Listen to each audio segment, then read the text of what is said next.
El 14 de febrero de 2024, mientras el mundo celebraba el amor, una mujer moría en silencio pagando la factura más brutal del poder mexicano. Lo que estás a punto de descubrir sobre Sasa Montenegro es tan perturbador que cambiará para siempre lo que creías saber sobre el precio de amar al hombre equivocado. Esta no es otra historia más sobre amantes presidenciales. Esto es la verdad encubierta que la élite política mexicana no quiere que sepas. Bienvenidos a Dossier de la Fama, el único canal que te muestra los misterios encubiertos y la historia prohibida que nadie más se atreve a contar. Hoy, enero de 2026, vamos a revelar la explicación definitiva de cómo una actriz europea terminó destruida por el sistema que prometió protegerla, algo que nadie te contó hasta ahora. Pero antes, si quieres ser parte de esta comunidad de investigadores de la verdad, suscríbete ahora a Dossier de la Fama. Activa la campanita de notificaciones para no perderte ninguna revelación. Y deja tu like para que este video llegue a más personas que necesitan saber esto. Este contenido puede desaparecer en cualquier momento, así que véalo hasta el final. Sasa Montenegro, verdad oculta, misterio presidencial, secreto político, revelación México, investigación poder, amante presidencial, historia prohibida. Ahora sí. Prepárate porque lo que viene es la historia más devastadora de amor, poder y karma que jamás se haya contado sobre la élite mexicana. A Sasa Montenegro la llamaron oportunista, la llamaron vedette sin talento, la llamaron amante, intrusa, traidora. Durante años la señalaron como la mujer que se metió en la cama del poder y destruyó una familia presidencial. Pero casi nadie quiso mirar el final, el verdadero final, el que no salió en las revistas ni en los comunicados oficiales.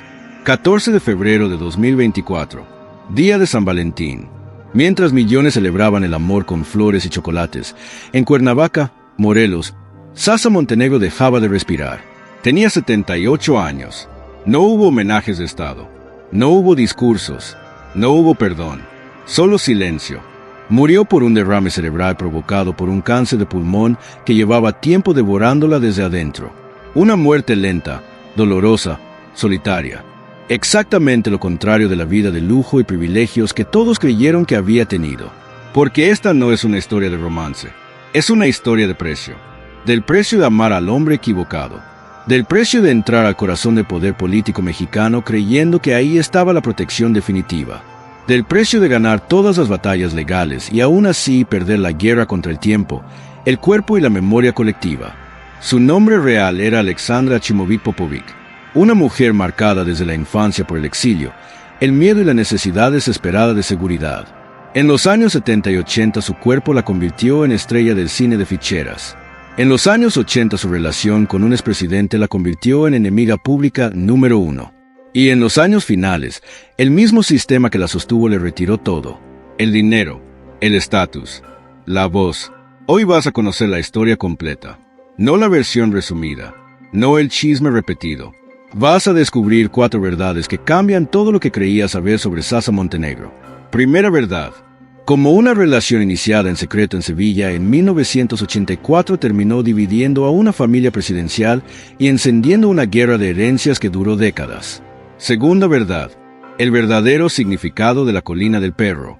La mansión símbolo de poder que terminó convertida en ruinas y vergüenza pública. Tercera verdad. El golpe político que en 2018 le arrebató la pensión presidencial y la dejó enfrentando por primera vez la fragilidad económica absoluta. Y cuarta verdad, el karma final, la enfermedad, el aislamiento y la muerte sin honores de una mujer que creyó que el poder la salvaría para siempre. Cada vez que lleguemos a una de estas revelaciones te lo voy a advertir, pero si te vas antes del final, te pierdes la última.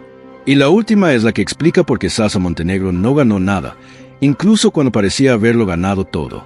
Antes de que existiera el escándalo, antes de que existiera la Colina del Perro, antes de que existiera el apellido presidencial pegado a su nombre como una etiqueta imposible de despegar, Sasa Montenegro ya traía una herida antigua. Una herida que no se ve en las fotografías, no se escucha en los aplausos, no sale en las alfombras rojas, pero está ahí, como un ruido de fondo que nunca se apaga. 20 de enero de 1946. Bari, Italia. En una Europa que todavía olía a ceniza, nace Alexandra Chimovic Popovic, una niña con un origen que no encaja con el destino que después le iban a imponer. Porque no viene de la nada, como tantas veces se dijo con desprecio. Viene de un linaje que alguna vez tuvo nombre, Tierra, orgullo, Montenegro, una pieza del viejo mundo que la guerra trituró sin piedad. Sus padres, Sivojin Nachimovic y Silvia Popovic, son sobrevivientes. Esa palabra lo dice todo. Sobrevivientes no por valentía cinematográfica, sino por instinto, por escapar cuando otros no pudieron, por cargar con el rumor de familiares perdidos, con el peso de una historia que te enseña una lección brutal desde el primer día. Nada es permanente, ni la casa, ni el apellido, ni la seguridad. Todo puede desaparecer de un día para otro. Y cuando una persona crece con esa idea tatuada en el alma, hay algo que se vuelve obsesión. La estabilidad, la protección, el dinero como chaleco antibalas, la cercanía al poder como refugio. No es ambición elegante, es miedo, es supervivencia pura. La ruta los lleva a Argentina, Mendoza, lejos de Europa, lejos de los fantasmas, lejos de la guerra, pero no lejos del trauma. Sasa crece con educación, con idiomas, con una inteligencia que no se nota a la pantalla cuando el mundo decide mirarte solo como cuerpo. Ella habla, entiende, observa.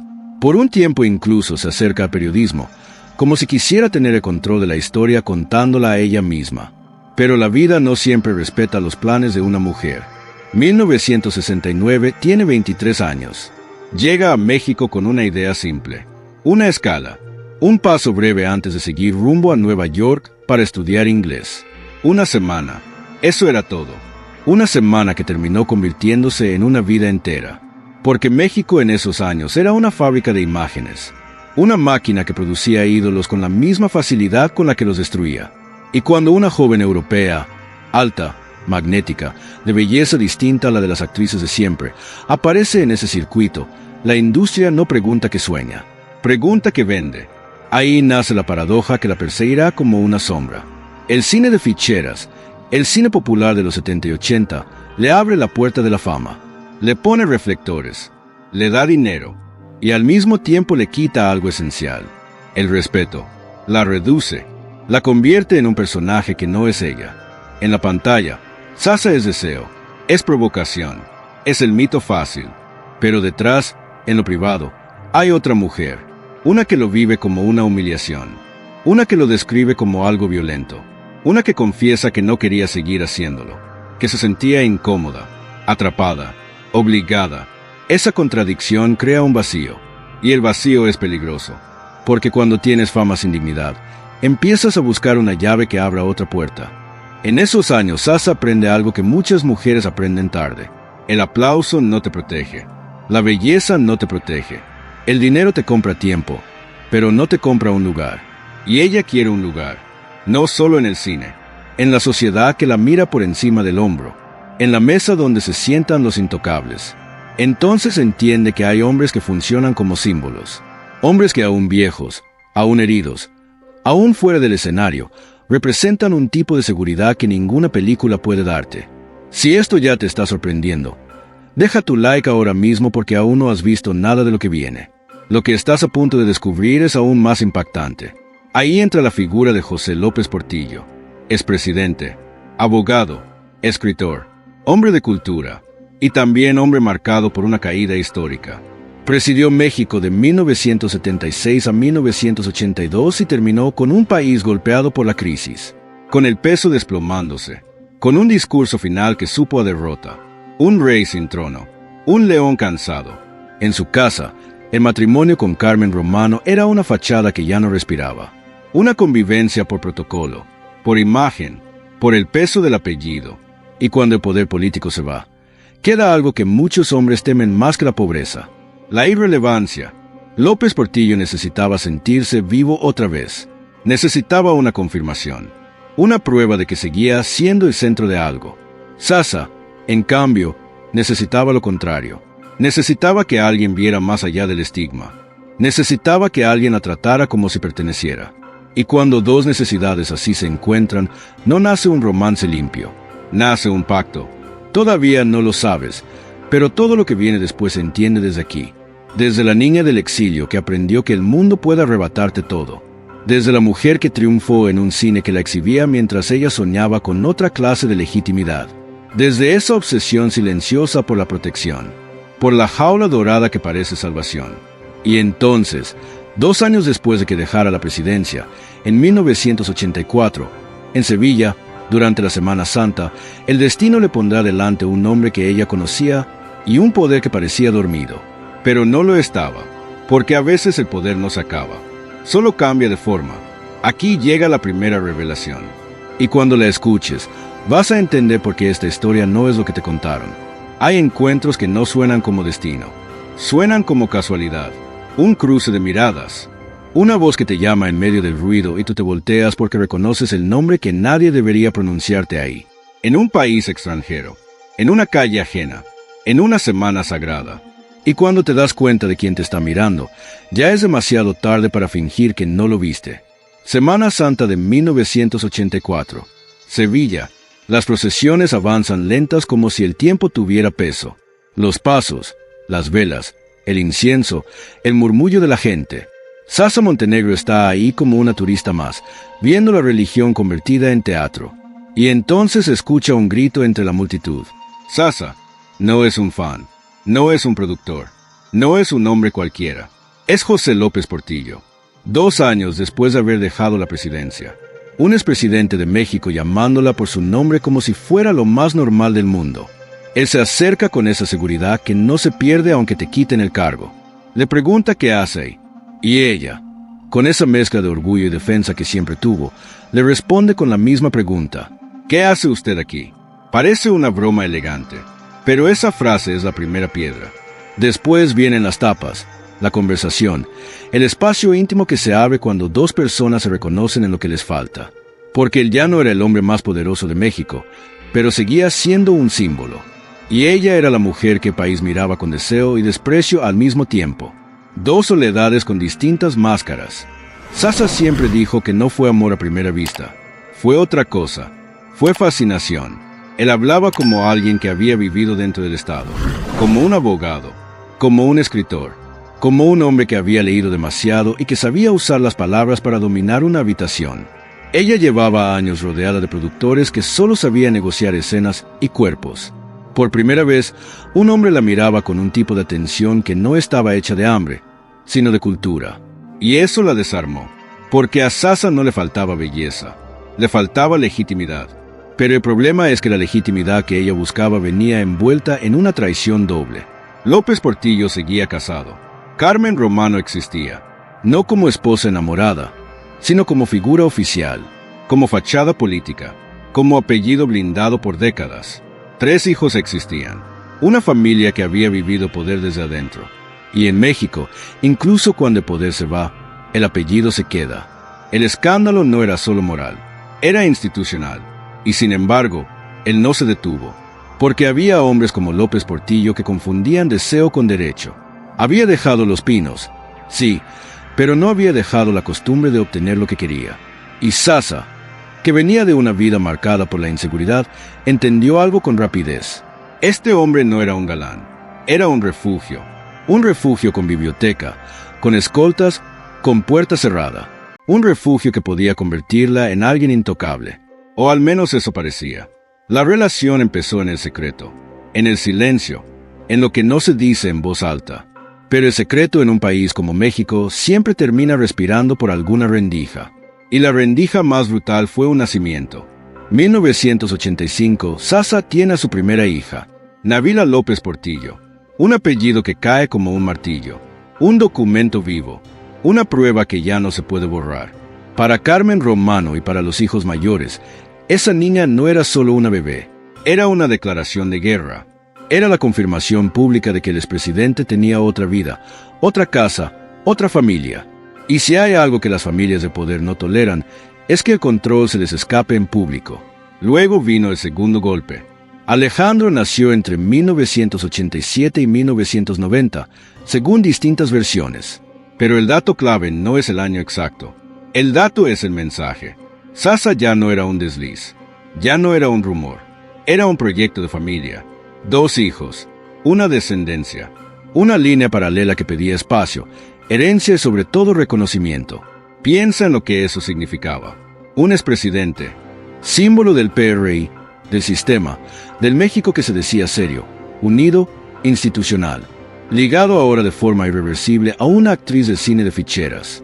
La prensa no lo iba a perdonar, la clase política no lo iba a perdonar, y la familia legítima, mucho menos, porque en las dinastías de poder, el amor no se discute, se administra, se oculta, y cuando ya no se puede ocultar, se castiga. Sasa lo sabía, y aún así siguió, porque para ella no era solo un hombre. Era el puente entre la humillación pública y el respeto privado. Era el boleto a la mesa donde nunca la habían invitado. Era, en su cabeza, la manera de convertir el insulto en apellido.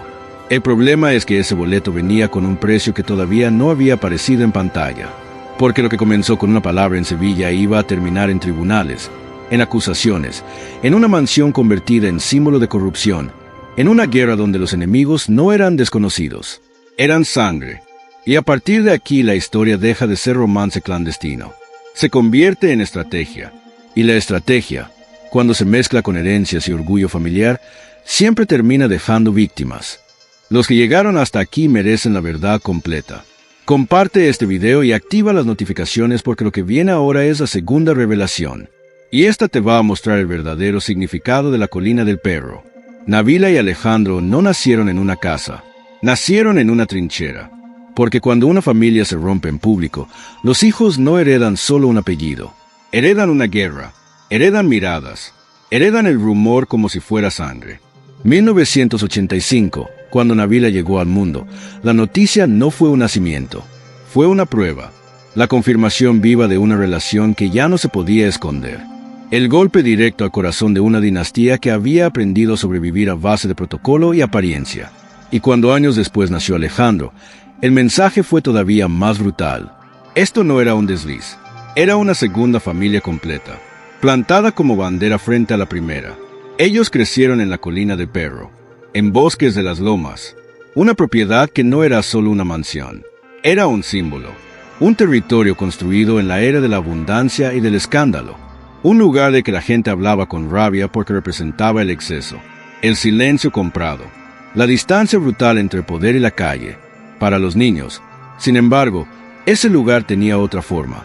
Era el mundo entero, el patio enorme, los pasillos que parecían no terminar, la biblioteca que olía a papel viejo, los muros altos que prometían seguridad, pero que en realidad eran una jaula elegante. Afuera estaba México señalando con el dedo. Adentro estaba su madre, Sasa, aprendiendo a resistir como se resiste cuando todo el mundo te odia sin conocerte, apretando los dientes, sosteniendo la casa con una mezcla de orgullo y miedo, porque el verdadero veneno no era la riqueza, era la palabra que les querían clavar en la frente. Bastardos, hijos ilegítimos, hijos de la vergüenza. Y eso no se decía en privado, se gritaba en columnas, se insinuaba en chismes, se repetía en sobremesas como si fuera un chiste. Hubo un punto en el que la prensa dejó de hablar de Sasa como actriz y empezó a hablar de sus hijos como trofeos sucios de una batalla moral. Y ahí es donde ocurre una escena que define una infancia entera. Una periodista, Isabel Arvide, lanzó públicamente ese insulto. Y Sasa reaccionó como reaccionan las mujeres que saben que si no pelean, sus hijos se quedan sin nombre. Demandó, y ganó. No fue solo un pleito por dinero o por orgullo. Fue una declaración de existencia. Fue decir, mi hija y mi hijo no van a crecer pidiendo permiso para ser quienes son. Pero una victoria legal no cura el daño íntimo. La herida se queda, silenciosa, trabajando por dentro. Nabila eligió la salida más difícil para alguien que carga con un apellido maldito. El silencio, no el silencio cobarde, el silencio disciplinado, el que se construye para no darle al mundo el espectáculo que te exige. Con el tiempo se volvió artista, pintora, alguien que transforma lo que no puede decir en imagen, en textura, en sombra. 2023. Cuando aparece vinculada a una exposición llamada Life After Death. No es una casualidad, es casi una confesión involuntaria. Vida después de la muerte. ¿La muerte de qué? De la familia que debió ser y nunca fue, de la paz que les prometieron y jamás llegó, de la infancia normal que se perdió en el escándalo. Alejandro, en cambio, cargó la misma herencia como una piedra en el pecho, y a veces las piedras no se vuelven arte, a veces se vuelven impulso, a veces se vuelven autodestrucción.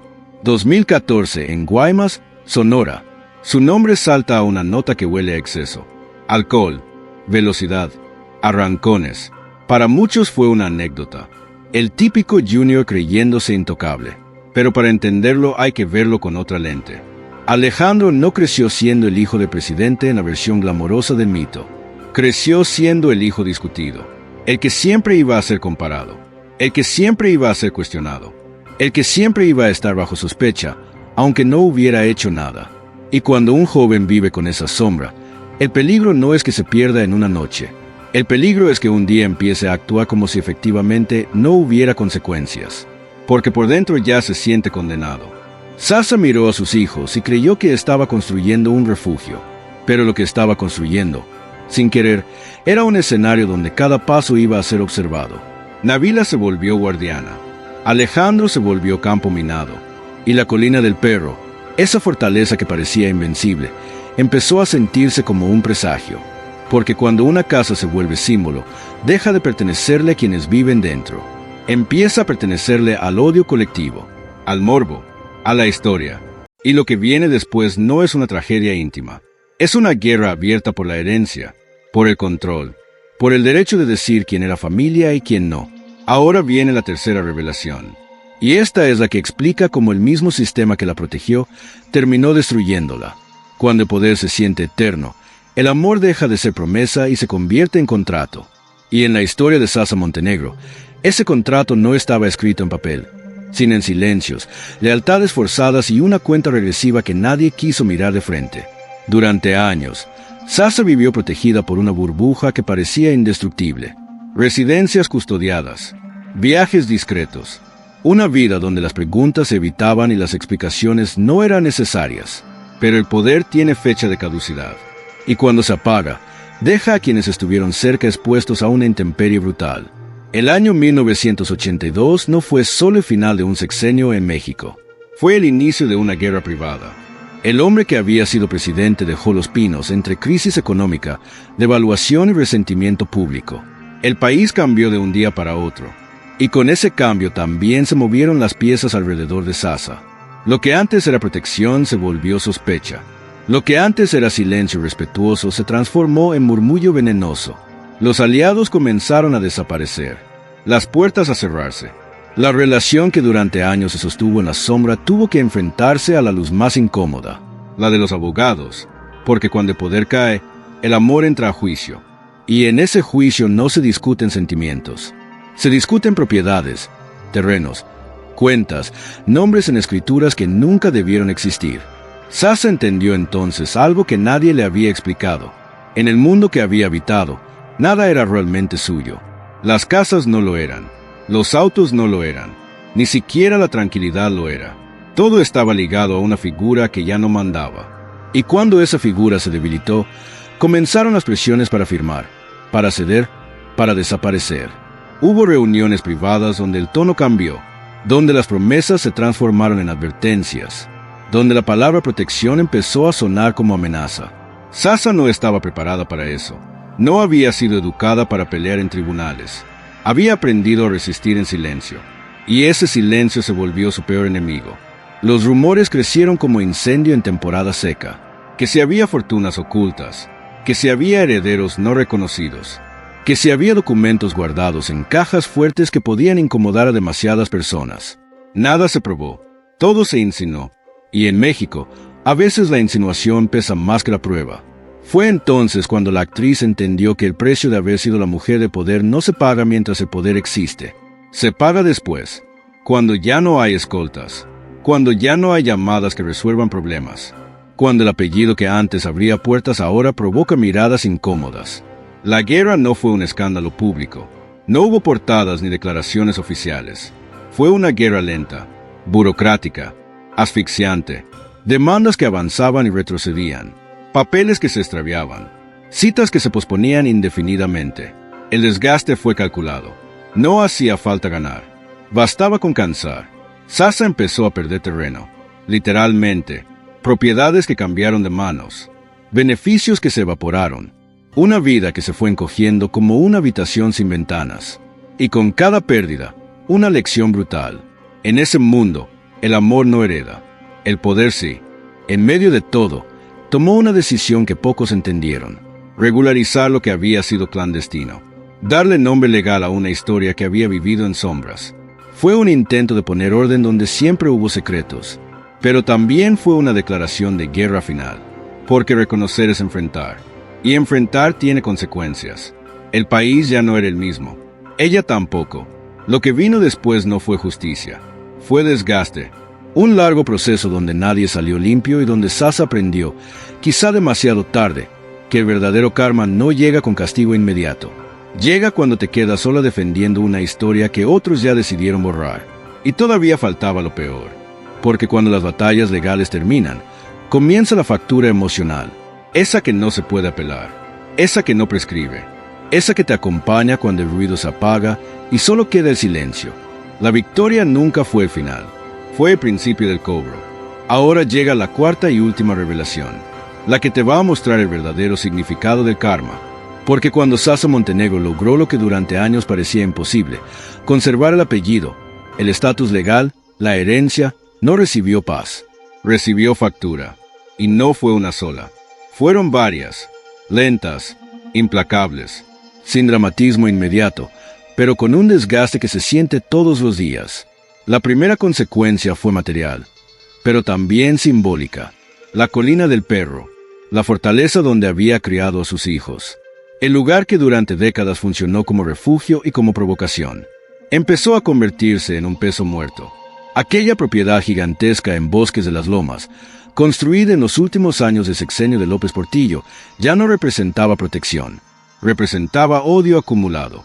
Para la opinión pública era el monumento vivo a la corrupción de los años 70. Para Sasa era una casa demasiado grande para una familia cada vez más pequeña. Mantenerla era carísimo. Seguridad, personal, impuestos, reparaciones, y algo más peligroso que el dinero, la memoria colectiva. Cada vez que se mencionaba la colina del perro, el apellido López Portillo volvía a encenderse como herida abierta. El país no olvidaba, y Sasa tampoco podía hacerlo. Vivía rodeada de paredes que no dejaban descansar. Finalmente, en 2018, la decisión fue inevitable. La casa se vendió, y no solo se vendió, se demolió.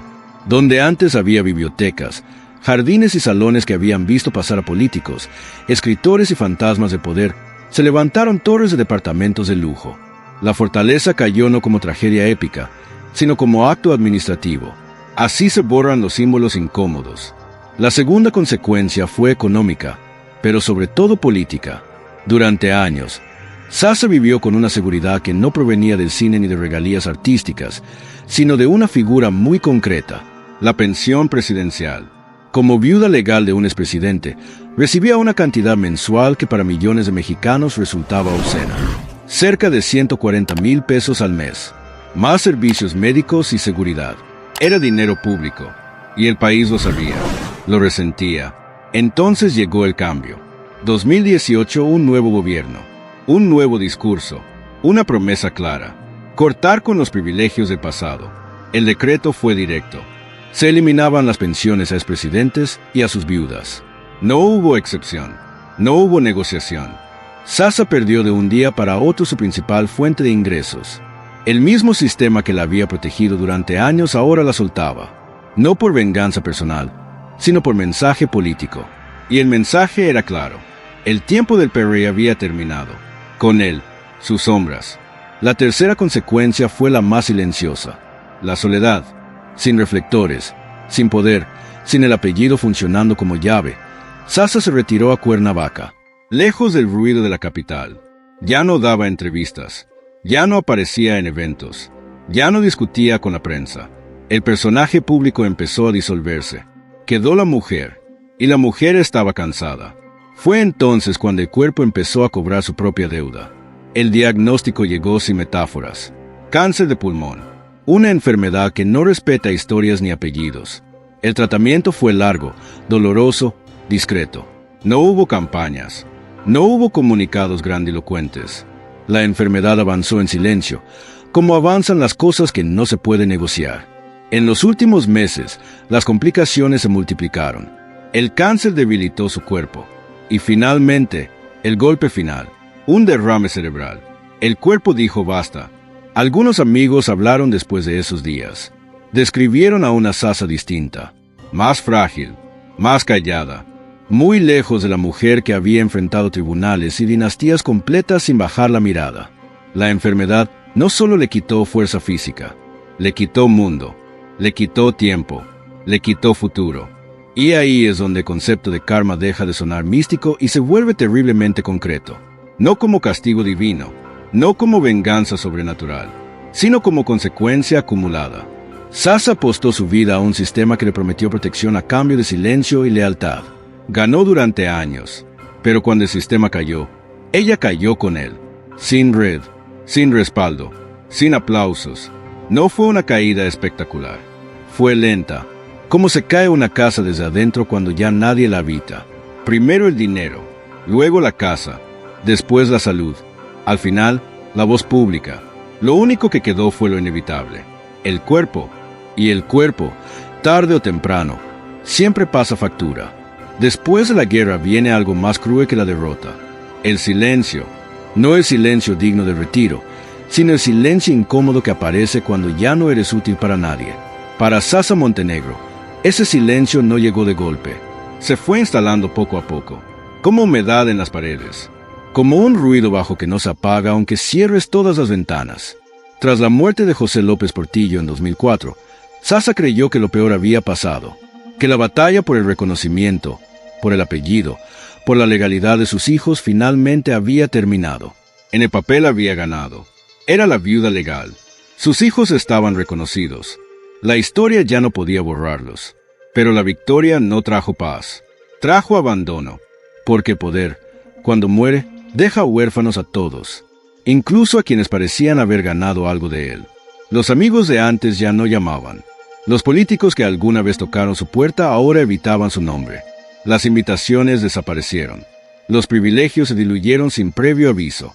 Sasa descubrió que su lugar en el mundo estaba atado a una figura que ya no existía.